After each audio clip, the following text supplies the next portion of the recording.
Hoje eu vou dar uma de gato mestre, vou já roubar a Jacira, vou para o assunto principal. Quando a gente fala de futebol e polícia, há uma grande preocupação com segurança. E ultimamente nós estamos impedidos de ver as duas torcidas no gramado. E a pergunta que a gente faz para o homem que, graças a Deus, conseguiu estancar muitos problemas em Salvador, aqui na Bahia, que é o BEP, através do Coronel Vinhático, é que o senhor, por exemplo, hoje, agora, com tudo que está acontecendo, o senhor é a favor de abrir tudo e deixar as duas torcidas no estádio? Olha só, Emílio, a gente nunca foi contra, por incrível que pareça, as duas torcidas no estádio. Eu vou falar até um pouquinho pelo Ministério Público, doutora Thelma, que é uma grande amiga nossa, uma parceira que sempre vem colaborando muito com a prevenção da violência em eventos futebolísticos. A gente nunca foi contra. Só que naquele momento, lá em 2017, 2018, a gente estava com um clima muito ruim.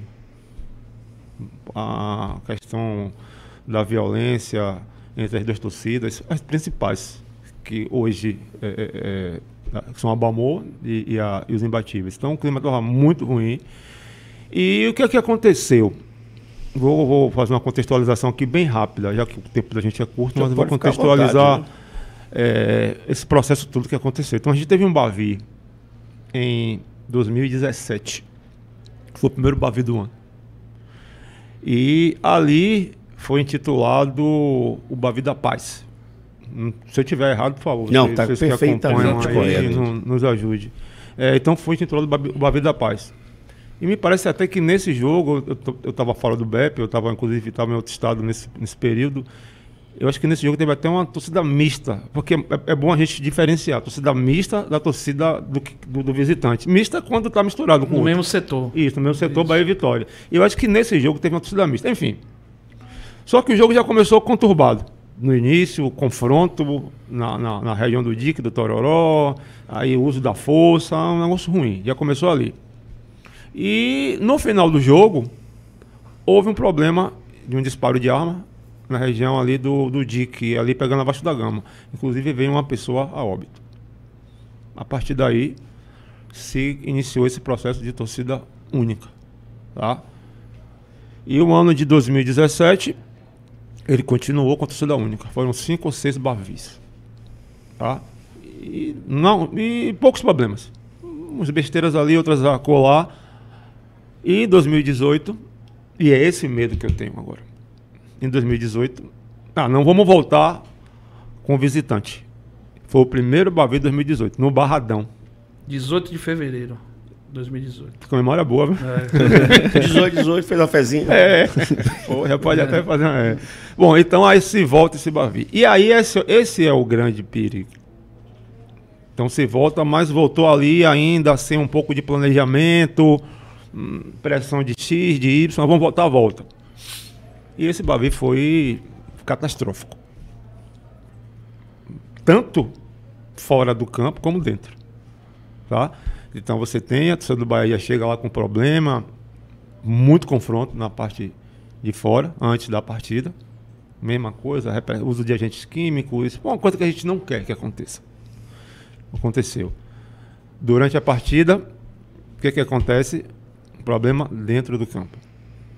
Me parece lá, eu não me lembro o nome do atleta, o rapaz fez um pênalti, acho que estava 1-0 pro Vitória. Fez o gol, foi Vinícius que fez o gol. Estava 1-0 pro Vitória o jogo, eu acho, eu não sei. Aí foi de empate. Frente, bom, enfim, eu não. Bom, mas o que é que acontece? Vinícius faz o gol e vai comemorar na frente da torcida os Imbatíveis. Aquela dança que ele fazia. E aí começou o problema. Briga de lá, briga de cá. Uma confusão no gramado. E o que acontece no gramado reverbera para a arquibancada. Então o atleta ele tem que, o atleta ele tem que entender que ele é o formador de opinião e quem está ali acompanha o jogador. Então quando começa a confusão, quebra o pau lá na torcida do Bahia.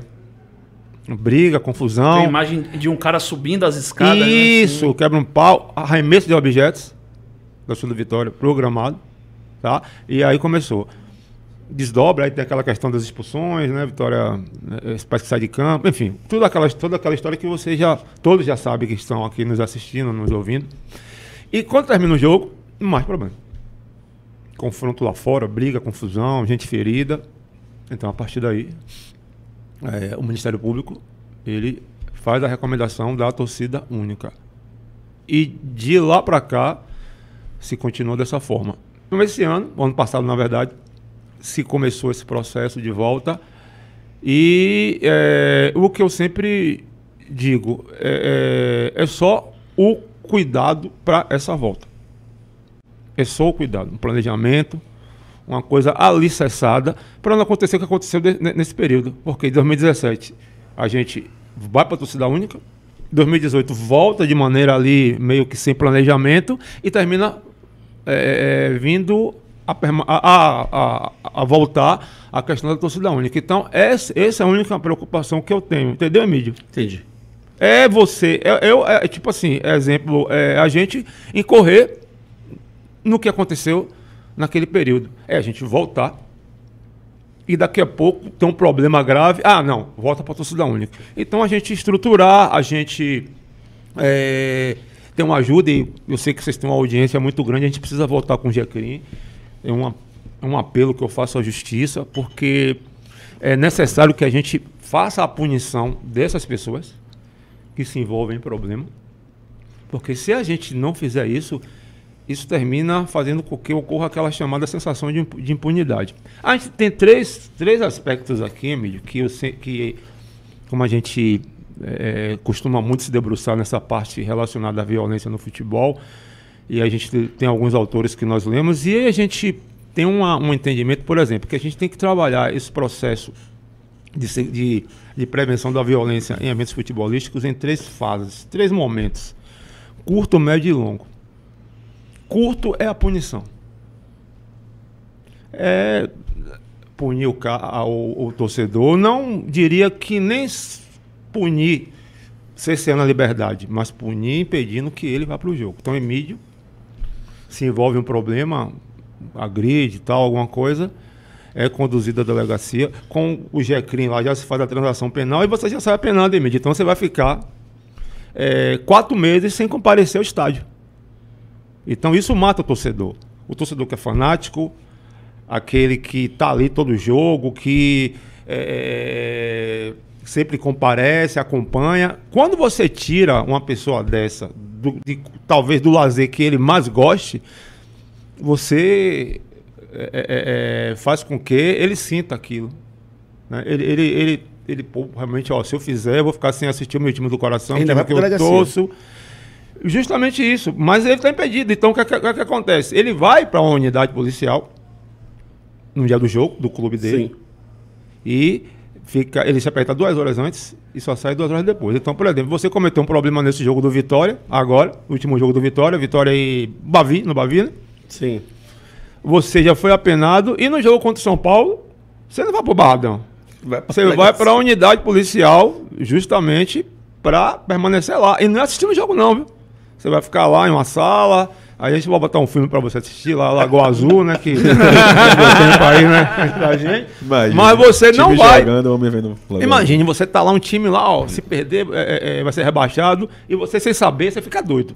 De mãos atadas. Eu digo porque uma vez eu fiz uma prova, eu sempre fui torcedor, e foi um concurso que eu fui fazer, eu não me lembro o que foi. Mas era um Bavi. Sim. Claro que eu não vou falar meu time aqui, né? Era um Bavi. Mas, rapaz, e era um jogo ali, era jogo final, alguma coisa. Eu não consegui fazer a prova. Porque eu tava imaginando, daqui a pouco tinha fogos. Eu digo, será que foi gol de quem? Foi do Bahia, do Vitória. Então você fica... Realmente você sente. E você fazendo isso, a gente consegue resolver. Porque fazendo, a gente divulgando... Vou brigar aqui, se fizer isso aqui, o pessoal vai conduzir a gente, eu não vou assistir o jogo. Então isso já faz com que trave. Aí a gente vem para a segunda. Como eu falei para você, já a médio. A médio é a prevenção. É a antecipação. É você estar presente, é você dialogar, sobretudo. O diálogo com as organizadas é uma prevenção. A conversa, você explicar como funciona, se fizer isso vai acontecer aquilo, é o posicionamento, é o acompanhamento das organizadas. Então, tudo isso a gente chama de prevenção ou antecipação. Então, essa seria a médio prazo. Que sempre há, né? Sempre se faz isso. A gente sempre faz isso. E tem uma terceira. E tem uma terceira, viu? Tem uma terceira rapidinho para você não lhe atrapalhando, que é a longo. que seria o quê? Que seria, vamos dizer, a reeducação. É conscientizar o torcedor através, sei lá, de projetos. Então a gente precisa ter projetos com essas pessoas. A organizada nada mais é um grupo, é um agrupamento.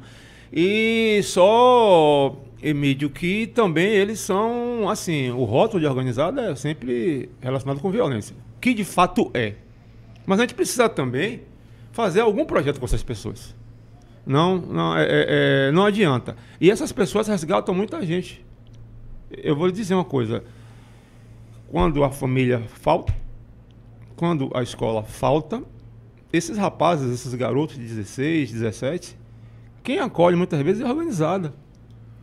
Acolhe essas pessoas. Então, quando eles são preteridos pela família, pelos pais, pela escola, que ficam soltos, a organizada chama essas pessoas. E o que é que acontece, Emílio? Eles dão, Hugo e Ulisses, eles dão a vida pelo organizado. Sim. Então é algo também que a gente precisa. Agora sim, eles se autoafirmam por violência. Então, um torcedor, um rapaz desse, um adolescente desse, que está na organizada, ele só tem ascensão naquele grupo praticamente por violência. Ele não quer ficar. O que é setorista, você deve notar lá que tem umas pessoas lá que carregam a faixa, bota a faixa do organizado, chegam cedo. Sim. E os patrões, como eles chamam, não vão. Ficam só lá mandando. Só que o rapaz não quer ficar botando faixa e tirando. Mas sabe como é que ele consegue ascensão naquele grupo? Brigando com a torcida rival, brigando com a polícia, brigando entre eles, que você tem dentro do próprio time, Sim. torcidas que são, por incrível que pareça, são rivais, então ele consegue isso. Um certo jogo, um visitante, acho que era o Paysandu, e eles são rivais do Vitória, porque são aliados a Bamor. Então ele foi pro jogo, aí foi uma confusão no final da partida, e a gente teve que usar a força necessária com a utilização de munição química. E duas balas de borracha, né, falar que é uma linguagem que todos entendam, não vou falar parte técnica. Então, 2 balas de borracha atingiu um torcedor do Paysandu. E quando pega, realmente fica... Dói. Dói. Não queira testar, não, Não, Emílio. eu sei que dói. E daí, Emílio, aí fui lá, preocupado com o torcedor, e ele me disse, coronel, tá tranquilo. É isso mesmo, porque tá nessa vida, já sabe que é assim que funciona. Eles disseram? Ele me disse, não se preocupe não, isso aqui é normal. Inclusive, vou dizer uma coisa pro senhor, isso aqui vai até fazer com que eu tenha ascensão dentro do grupo. Porque quando eles souberem que eu tomei lá de tiro de elastômero, que é a bala de borracha da Polícia Militar, a gente vai subir. Então, Emílio, é isso. Então você tem esses 3 pontos, a curto, a médio e a longo. Então a gente precisa trabalhar isso. Então, é conversar. A gente tem um problema com o torcedor. O menino tem 17 anos. 17. O menino não estuda. Não trabalha. E aí ele brigou lá numa região da cidade, foi para a delegacia, enfim. Aí eu acompanhei, eu perguntei, por que você faz isso? Coronel, a única pessoa que me acolheu foi organizada. Meu pai não acompanhou meu processo, a mãe tinha falecido, ele não estava estudando. Imagina, menino de 17 anos. Da organizada, da Bamor. E eu disse, chamei o pai lá na delegacia, conversei com o pai, coronel, isso, aquilo, muito rebelde. A mãe, como eu disse, tinha falecido. Eu digo, rapaz, eu vou fazer um trato com você, com ele também. Eu vou acompanhar a sua vida. Você vai para a escola, o senhor vai matricular o filho do senhor na escola, e quem vai acompanhar isso sou eu. E venho acompanhando, desde o ano passado. E digo, eu vou olhar a sua frequência. E pego o pessoal lá da inteligência da gente, eles estudam em São Caetano, na escola. Acompanho. Tá indo pra escola, tá indo, tá voltando, acompanhando, tá indo. Mas tá vai aos lá. jogos normal? Tá indo pra jogo. Sim. E quando ele fala, ele me cumprimenta, chega. Porque a organizada com a polícia, eles não. Não somos fã da gente, não. Mas o menino vai, fala comigo. E aí eu cheguei para o líder, tá vendo aí, Ralf? Que é o presidente da Bamor. O que eu tô fazendo? Isso aí é pra você fazer. Então, precisa dessas coisas, talvez políticas. Enfim, entendeu, Emílio? Agora sim, que são violentos, são. Se encontrarem, eles vão vão brigar. Não pense que vai ter amorzinho de entrar bamô com imbatíveis. De mão Não dadas, existe. Isso não existe. Isso aí está no campo lá do surreal. Isso não existe. Agora, você tem medidas que você pode amenizar isso. Como eu falei, a punição é uma delas. O diálogo é importante. Então, eu acho que é nessa linha. Então, Emílio, para a gente voltar, é importante a gente fazer todo esse alicerce. Às vezes, nem quantidade de polícia resolve. Às vezes você bota 1.000, 2.000. Quando eles têm que brigar, eles brigam. Eles marcam encontro. Então, eu acho que assim, eu entendo que esse processo de conversa, esse processo de prevenção, esse processo de punição, que tem que existir, isso aí se você não segue essa linha, você não consegue, pelo menos, minimizar o problema. E, por último, uma reeducação, uma conversa e uma conscientização dessas pessoas.